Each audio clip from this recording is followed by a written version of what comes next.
Well, remembrance and speculation as our nation honors the victims of September 11th and once again mourns their passing.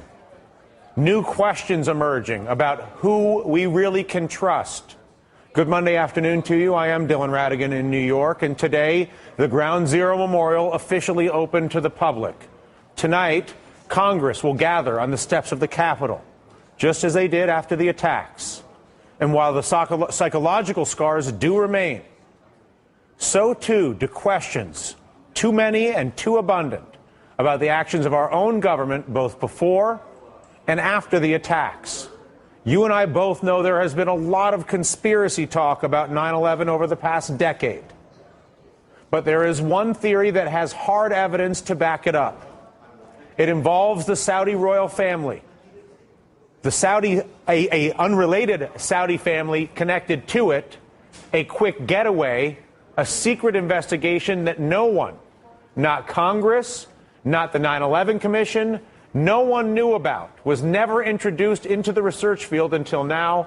It was mentioned on this program first on Friday. I wanted to amplify it today as our lead. With us to expand, former Senator Bob Graham, who co-chaired the Congressional 9/11 inquiry, which sent its report to the 9/11 Commission. He was ultimately forced to write this book, which I suggest you read. It's called Keys to the Kingdom. It was written as a fiction to avoid being forced through intelligence and security services to redact his Saudi concerns to connections to terrorist funding.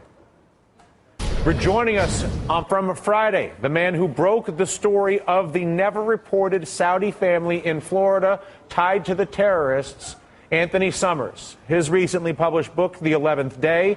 It is a pleasure to welcome both of them back to this program. And Mr. Summers, please clarify for all of us what it is exactly that you discovered and why it's relevant. In a nutshell, I was following up a lead that I'd had during the writing of The 11th Day, but could only write a little on.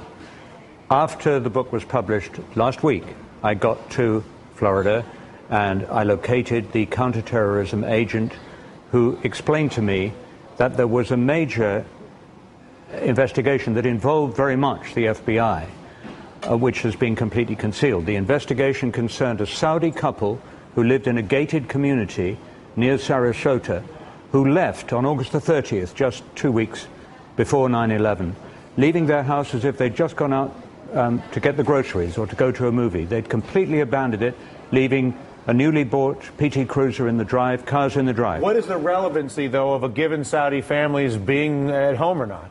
Because after they'd gone and when the FBI investigated, according to multiple sources, including my counterterrorism agent, they found that the phone records, when analyzed, and most important, the gate records at the gated community. Physical visitors. Yes. Of cars that had come and gone and had to say who they were going to Understood. see. That they photographed their registration plates, they took their names in some cases, and they discovered from these sources that 3 of the pilot hijackers involved in the 9/11 attacks had all been in touch with the Saudis at that house. Was there any evidence that that family had any relationship to the administration or government of Saudi Arabia? The wife, there was a couple, and the wife of the couple talked extensively to a neighbor, saying that they were very important people in Saudi Arabia and they were connected to the royal family.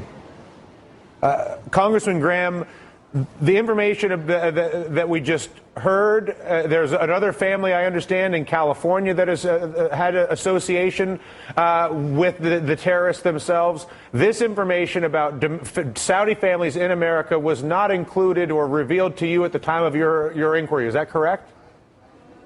That's correct, Dylan.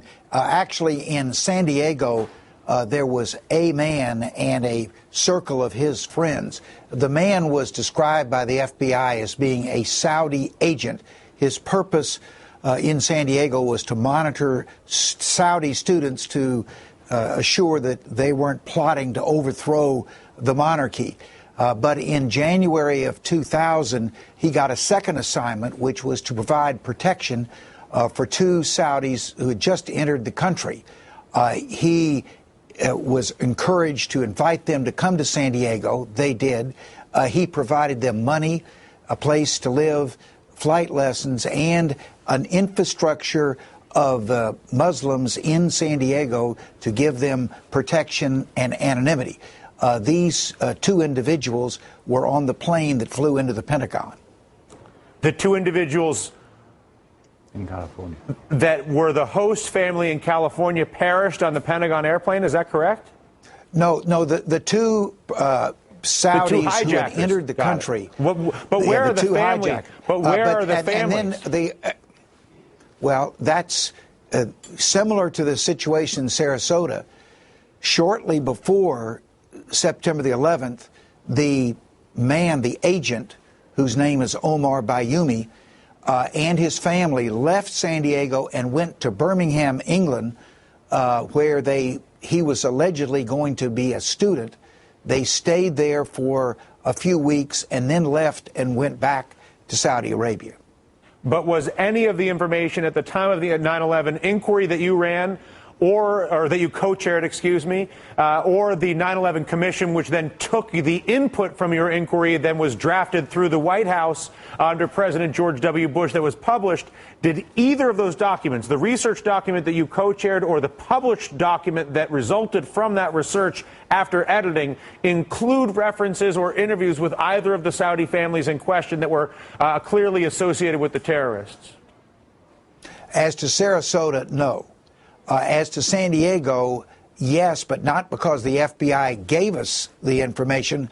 We had a very curious and effective investigator who found all this information about how two of the future hijackers had been invited to and sheltered in San Diego. At the end of the day, Anthony, we know 15 of the 19 hijackers were of Saudi Arabian descent. We know that Osama bin Laden, at his origin, was a member and inherited a portion of the oil money of the Saudi royal family, and explicitly argued for a wealth transfer in that nation as a Robin Hood-like figure with the impoverished of Saudi Arabia early on. And we now have all these other relationships, and yet the American people have never been given a clear resolution of the America-Saudi Arabia, Osama bin Laden relationship, and instead have been focused, obviously, and been told to focus on Afghanistan and Iraq. That has always confused me. Do you have any understanding as to why it is we cannot get an explicit resolution of the obvious association between Saudi Arabia and these terrorists? One can speculate as to the reason as to why President Bush wanted the Saudi information covered up. The reason, I think, is that the oil connection proved more important than finding out the truth about 9/11. But what's important now is that what we know has been redacted, has been withheld, should be released. And this is where I want to end it. There is more information available about what the relationships are, so we're not all subjected to my idle speculation or anybody else's, Senator Graham. Tell us what information is that actually exists and how we might acquire it. Well, one, in the final report of the congressional inquiry, there was a chapter which primarily related to the Saudi role in 9/11 that was totally censored. Every word of the chapter has been withheld from the public.